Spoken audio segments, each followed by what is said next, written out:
ഒക്കെ ഇനിയൊരു നിയമസഭാ തെരഞ്ഞെടുപ്പ് കാണുമോ എന്ന കാര്യത്തിൽ ഇപ്പോഴും രാഷ്ട്രീയ കേന്ദ്രങ്ങളിൽ വലിയ സംശയങ്ങളുണ്ട്. കാരണം ഒരു തെരഞ്ഞെടുപ്പിലേക്ക് പോകുമ്പോൾ, അതായത് മൂന്നാമതൊരു ഭരണം ഉറപ്പിക്കാനായിട്ട് അല്ലെങ്കിൽ അത്തരം ഒരു ഭരണം ലക്ഷ്യമിട്ടുകൊണ്ടാണ് LDF ഈ അടുത്ത നിയമസഭാ തെരഞ്ഞെടുപ്പിൽ പോരാട്ടത്തിനിറങ്ങുക.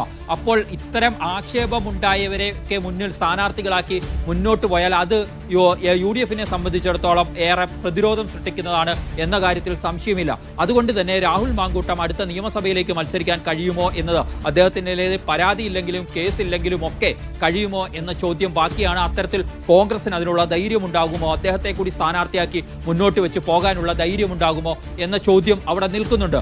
അത് ആ സമയത്ത് മാത്രം കൂടുതൽ അതിന് ഉത്തരം ലഭിക്കേണ്ടതാണ് എന്ന കാര്യത്തിൽ സംശയമില്ല. പക്ഷേ ഞാൻ നേരത്തെ സൂചിപ്പിച്ചതാണ്, ഇതിനകത്ത് രാഹുൽ മാങ്കൂട്ടത്തിന്റെ ആത്മവിശ്വാസം എന്ന് പറയുന്നത് നിലവിൽ ഇരകളാരും നിയമപരമായി പരാതി നൽകിയിട്ടില്ല എന്നുള്ളത്. നാളെ അത്തരം ഒരു പരാതി വന്നാൽ അത് വലിയ കുരുക്കായി മാറും എന്ന കാര്യത്തിലും യാതൊരു വിധത്തിലുള്ള സംശയങ്ങളുമില്ല. കാരണം ഇത്തരം ഓഡിയോ സന്ദേശങ്ങൾ ഇപ്പോൾ പുറത്തു വന്നത് അത് സ്വാഭാവികമായും അത്തരം ആളുകളുടെ കൈവശമുണ്ടാവും. അതടക്കമുള്ള കാര്യങ്ങൾ അവർക്ക് തെളിവായി കൊണ്ടുപോകാൻ കഴിയും. ബാക്കി പല വിധത്തിലുള്ള തെളിവുകൾ ശാസ്ത്രീയമായതുമൊക്കെ ലഭ്യമാക്കാനും ഒക്കെ കഴിയും. അങ്ങനെ ഒരാൾ പോരാട്ടത്തിന് ഇറങ്ങിത്തിരിച്ചാൽ അത് വലിയ കുരുക്ക് സൃഷ്ടിക്കും, പ്രതിരോധത്തിലാക്കും രാഹുൽ മാങ്കൂട്ടത്തെ കൂടുതൽ എന്ന കാര്യത്തിൽ ഒരു സംശയവുമില്ല.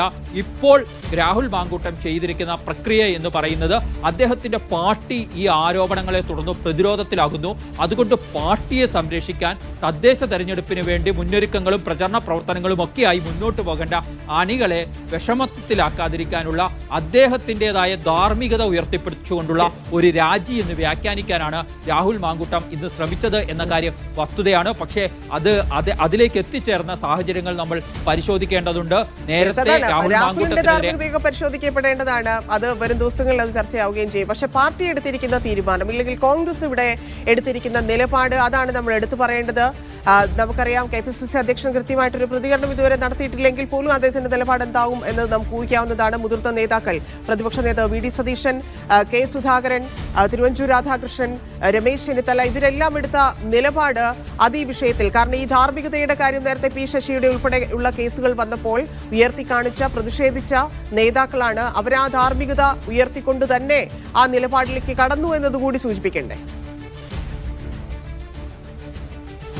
തീർച്ചയായും ഇതിനകത്ത് പ്രതിപക്ഷ നേതാവ്, നമുക്കറിയാം രാഹുൽ മാങ്കൂട്ടത്തെ പോലെയുള്ള യുവ നേതാക്കളെ നേരത്തെ വലിയ രീതിയിൽ പ്രോത്സാഹിപ്പിക്കുകയും ഒപ്പം ചേർത്ത് നിർത്തി കൊണ്ടുപോവുകയും ഒക്കെ ചെയ്ത ആളാണ് പ്രതിപക്ഷ നേതാവ് VD സതീശൻ അടക്കമുള്ളവർ. പക്ഷേ ഇത് പരസ്യമായ പരാതിയിലേക്ക് ഉയർന്നു വന്ന ഘട്ടത്തിൽ അദ്ദേഹം തന്നെ രാഹുൽ മാങ്കൂട്ടത്തെ കൈവിട്ട് കളയുന്നതാണ് നമ്മൾ കണ്ടത്. മാത്രമല്ല കടുത്ത അതൃപ്തി ഉണ്ടായിരുന്നു. അത് ഇന്ന് പ്രതിപക്ഷ നേതാവ് VD സതീശൻ മാധ്യമങ്ങളെ കാണുമ്പോൾ അദ്ദേഹത്തിന്റെ ശരീരഭാഷയിൽ അടക്കം പ്രകടമായിരുന്നു എന്നുള്ള വസ്തുതയാണ്. ആരായാലും മുഖം നോക്കാതെ നടപടിയെടുക്കും, അതിന് ഞാൻ തന്നെ മുൻകൈ എടുക്കും എന്ന് പറഞ്ഞെടുത്ത് വളരെ കൃത്യമായിരുന്നു സന്ദേശം. താനാണ് അധ്യക്ഷ പദവിയിൽ ഉണ്ടായിരുന്നെങ്കിൽ ഇതിലും നേരത്തെ നടപടി ഉണ്ടാകുമായിരുന്നുവെന്ന K സുധാകരൻ, രാഷ്ട്രീയ നേതാക്കൾക്ക് ഇക്കാര്യത്തിലൊക്കെ ഒരു ധാർമ്മികത വേണമെന്ന് പറഞ്ഞ തിരുവഞ്ചൂർ രാധാകൃഷ്ണൻ, അങ്ങനെ ആരും തന്നെ ന്യായീകരിക്കാൻ ഉള്ള രീതിയിലേക്ക് കൊണ്ടുപോയിരുന്നില്ല എന്നുള്ളതാണ്. ആകെ ഒരു സമീപനം സ്വീകരിച്ചത് K മുരളീധരനായിരുന്നു. K മുരളീധരൻ സ്വീകരിച്ച സമീപനം പോലും എന്തുകൊണ്ട് പരാതി കൊടുക്കുന്നില്ല എന്ന ചോദ്യം ഉന്നയിക്കുകയാണ് ചെയ്തത്. അവിടെ പോലും രാഹുലാണ് ശരി എന്ന് പറയാൻ അദ്ദേഹവും തയ്യാറായിരുന്നില്ല എന്നുള്ളതാണ് വസ്തുത. ഇങ്ങനെ ലിജോ റോളൻസ് കൂടി ചേരുന്നുണ്ട്. ലിജോ, പത്തനംതിട്ടയിലെ രാഹുലിന്റെ വീടിനടുത്ത് നിന്നാണ് ചേരുന്നത്. ലിജോ, അവിടെ പ്രസ് മീറ്റിന് ശേഷം വലിയ പ്രതിഷേധം, യൂത്ത് കോൺഗ്രസിനകത്ത് തന്നെ പ്രതിഷേധത്തിലാണ് ആളുകൾ എന്നൊക്കെയുള്ള വിവരം നമുക്ക് ലഭിക്കുന്നു. അപ്പോൾ സ്വാഭാവികമായിട്ടും ഏത് തരത്തിലായിരിക്കും മറ്റ് യുവജന സംഘടനകൾ പ്രതിഷേധിക്കുക എന്ന് മനസ്സിലാക്കാവുന്നതേയുള്ളൂ. DYFI MLA ഓഫീസിലേക്ക് പാലക്കാട് വലിയ പ്രതിഷേധം നടത്തിക്കൊണ്ടിരിക്കുകയായിരുന്നു. അതേ സമയത്താണ് ഇവിടെ വാർത്താ സമ്മേളനം നടത്തിയത്. അതിനുശേഷം അങ്ങോട്ടും വലിയ തരത്തിൽ പ്രതിഷേധങ്ങൾ നടക്കുന്നു. ഇപ്പോഴും തുടരുകയാണോ? എന്താണ് വീടിന് മുന്നിൽ നടക്കുന്നത്? രാഹുൽ മാങ്കൂട്ടത്തിൽ MLA അടൂരിലെ തന്റെ വീട്ടിലുണ്ട് എന്നറിഞ്ഞത് വളരെ വൈകിയാണ്. ഇത് അറിഞ്ഞതോടുകൂടിയാണ് അടൂർ നഗരത്തിൽ നടത്തേണ്ടുന്ന ഒരു പ്രതിഷേധമാണ് DYFI രാഹുൽ മാങ്കൂട്ടത്തിന്റെ വീട്ടിലേക്ക് നടത്തിയത്. അത് പോലീസ് തടയുകയുണ്ടായി. ആ സമയത്ത് ബാരിക്കേഡൊന്നും വച്ചിട്ടില്ലാത്തതുകൊണ്ട് തന്നെ ചില പ്രവർത്തകർ പോലീസിനെ തള്ളി മാറ്റിക്കൊണ്ട് അകത്തേക്ക് കടക്കുകയും അവരെ പോലീസ് പിടികൂടി മാറ്റുകയും ചെയ്തു. അല്പസമയത്തിനുള്ളിൽ തന്നെ AYFന്റെ ഒരു പ്രതിഷേധം, അതിനുശേഷം BJP പ്രതിഷേധ പ്രകടനവും രാഹുൽ മാങ്കൂട്ടത്തിന്റെ വീട്ടിലേക്കാണ് വരുന്നത്. അതുകൊണ്ട് തന്നെ വലിയ രീതിയിലുള്ള ഒരു പോലീസ് സന്നാഹത്തെ ഇവിടെ സുരക്ഷയ്ക്കായി ഒരുക്കിയിട്ടുണ്ട്. ബാരിക്കേഡുകൾ ഉൾപ്പെടെ സ്ഥാപിച്ചുകൊണ്ടാണ് വനിതാ പോലീസ് ഉൾപ്പെടെ എത്തിക്കൊണ്ടുള്ള ഒരു ക്രമീകരണമാണ് ഒരുക്കിയിരിക്കുന്നത്. ഏതായാലും കൂടുതൽ പ്രതിഷേധങ്ങൾ ശക്തമാകുന്നുണ്ട്. വൈകുന്നേരത്തോടു കൂടെ മഹിളാ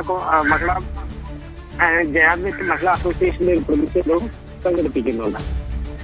യെസ്, രാഹുലിന്റെ പ്രസ് മീറ്റിലേക്ക് വന്നിട്ടുണ്ടെങ്കിൽ ഇത്ര ചെറിയ കാര്യങ്ങളൊക്കെയാണോ മാധ്യമങ്ങൾ വാർത്തയാക്കുന്നതെന്ന് മാധ്യമങ്ങളോട് ചോദിച്ചിരുന്നു. ആരോപണം തന്റെ പേരൊന്നും ഇല്ലല്ലോ, മാധ്യമങ്ങൾ എങ്ങനെ പേര് പറയുമെന്നൊക്കെ ചോദിച്ചിരുന്നു. മാധ്യമപ്രവർത്തകർ അതിനനുസരിച്ചുള്ള ചോദ്യങ്ങളും ചോദിച്ചതായി കാണുകയുണ്ടായി. പക്ഷേ ആ ഉരുണ്ടുകളി അതെങ്ങനെയായിരുന്നു? ലിജോയ്ക്ക് അദ്ദേഹം സംസാരിക്കുന്നതിൽ നിന്ന് പാർട്ടി ആവശ്യപ്പെട്ടിട്ടില്ല രാജി എന്നൊക്കെ പറയുന്നതിൽ നിന്ന് അദ്ദേഹത്തിന്റെ ബോഡി ലാംഗ്വേജിൽ നിന്ന് വായിച്ചെടുക്കാൻ സാധിച്ചത് എന്താണ്? തന്നെ സാധാരണയായി രാഹുൽ മാങ്കൂട്ടം ഏതെങ്കിലും ഒരു വിഷയം എന്നാൽ ഭയങ്കര കോൺഫിഡൻസോട് കൂടി വന്ന് മാധ്യമങ്ങളെ അഭിസംബോധന ചെയ്യുന്ന ഒരു രീതിയാണ്. പക്ഷെ ഇന്നത്തെ ഒരു ശരീരഭാഷയാകട്ടെ അത്രത്തോളം ഒരു കോൺഫിഡൻസോട് കൂടിയൊന്നും അല്ല വന്നത്. പക്ഷെ ചോദ്യങ്ങൾക്കെല്ലാം മറുപടി പറഞ്ഞ് പല ചോദ്യങ്ങളിൽ അത് ഒന്നും ചോദ്യം കേൾക്കാത്ത രീതിയിൽ അതിനെ തിരസ്കരിക്കുന്ന രീതിയിലായിരുന്നു. പക്ഷെ ചോദിച്ച ചില ചോദ്യങ്ങൾക്കെല്ലാം രാഹുൽ ഉറച്ചു നിന്ന ഒരേ ഒരു പോയിന്റ് എന്ന് പറയുന്നത് തനിക്കെതിരെ ആരെങ്കിലും പരാതിയായി വന്നിട്ടുണ്ടോ എന്നുള്ളൊരു കാര്യമാണ് രാഹുൽ പ്രധാനമായിട്ടും ഉന്നയിച്ച ഒരു കാര്യം. പക്ഷേ ഈ ഉയർന്നു വന്ന ആരോപണങ്ങളൊന്നും തന്നെ നിഷേധിക്കാൻ തയ്യാറായിട്ടില്ല. അതിലെന്തെങ്കിലും പലരും ഇപ്പോൾ ഈ ശബ്ദ സന്ദേശം വന്നത് തന്നെയാണെങ്കിൽ അത് വ്യാജമാണെന്നോ അങ്ങനെ നിഷേധിക്കുന്നില്ല. മറിച്ച് അതിലാർക്കെങ്കിലും പരാതിയുണ്ടോ, ഇപ്പോഴത്തെ ഈ ടെക്നോളജിക്ക് ഇത്രയും അഡ്വാൻസ് ആയ സ്ഥിതിക്ക് ഏത് തരത്തിൽ വേണമെങ്കിലും ശബ്ദമൊക്കെയും പുനർനിർമ്മിക്കാമല്ലോ എന്നുള്ള രീതിയിലൊരു പ്രതികരണമാണ് നടത്തിയത്. സാധാരണ രീതിയിൽ തന്നെ ഇന്നും ഉണ്ടായ കാര്യം എന്ന് പറഞ്ഞാൽ മാധ്യമങ്ങൾക്ക് മുകളിലേക്ക് കയറാം. അതായത് ചോദ്യങ്ങൾ കൂടുതലായി ചോദിക്കുമ്പോൾ ഓരോ മാധ്യമ സ്ഥാപനത്തെയും ടാർഗറ്റ് ചെയ്തുകൊണ്ടുള്ള ഒരു മറുപടി പറച്ചിലുണ്ടാകും. അത് ഇന്നും തുടർന്നു എന്ന് തന്നെയാ പറയാം. പിന്നെ ശ്രമിച്ച പ്രധാന കാര്യങ്ങൾ പറയുന്നത് അതായത് രാജിവെച്ചു എന്നുള്ളതായിരുന്നു വാർത്താ സമ്മേളനത്തിലെത്തിയപ്പോൾ ആദ്യത്തെ ചോദ്യം. അതിനപ്പോൾ മറുപടി ഒന്നും പറഞ്ഞില്ല. അപ്പോൾ തിരിച്ചൊരു ചോദ്യം എന്ന് പറയുന്നുണ്ടായിരുന്നു, താൻ രാജിവെച്ചെങ്കിൽ അതിന്റെ രാജിക്കത്ത് ഒന്ന് കാണിച്ചു തരൂ എന്നുള്ള രീതിയിലായിരുന്നു ഒരു മറുപടി പറഞ്ഞത് രാഹുൽ മാങ്കൂട്ടത്തിൽ. അതിനുശേഷം ഏറ്റവും അവസാനം അതായത് താൻ രാജിവെച്ചതായിരുന്നു തന്റെ രാജി ചോദിച്ച് തന്റെ ഒരു രാജിയിലേക്ക് ഹൈക്കമാൻഡ് ആവശ്യപ്പെട്ടതായിട്ടുള്ള രീതിയിലുള്ള ഒരു വാർത്തകളൊക്കെ. പക്ഷെ അത്തരത്തിലൊന്നും തന്നോട് ആവശ്യപ്പെട്ടിട്ടില്ല. താൻ ഇപ്പോൾ ചെയ്യുന്നത് അതായത് ഒരു വീരപരിവേഷത്തോടുകൂടി ഇറങ്ങി പോകുക എന്നുള്ള രീതിയില്ല. താൻ പാർട്ടിയെ സമ്മർദ്ദത്തിലാക്കാതെ അല്ലെങ്കിൽ ഈ ഒരു ഘട്ടത്തിൽ താൻ പാർട്ടി പ്രവർത്തകരെ സമ്മർദ്ദത്തിലാക്കാതെ സംസ്ഥാന സർക്കാരിനെതിരെ നിരവധി ആരോപണങ്ങൾ ഉയർന്നു നിൽക്കുന്ന സാഹചര്യത്തിൽ അതുമായി മുന്നോട്ട് പോകണം. തന്നെ സംരക്ഷിക്കേണ്ട ഒരു ചുമതല പാർട്ടി ശരി ലിജു രീതിയിൽ ആ വാർത്താ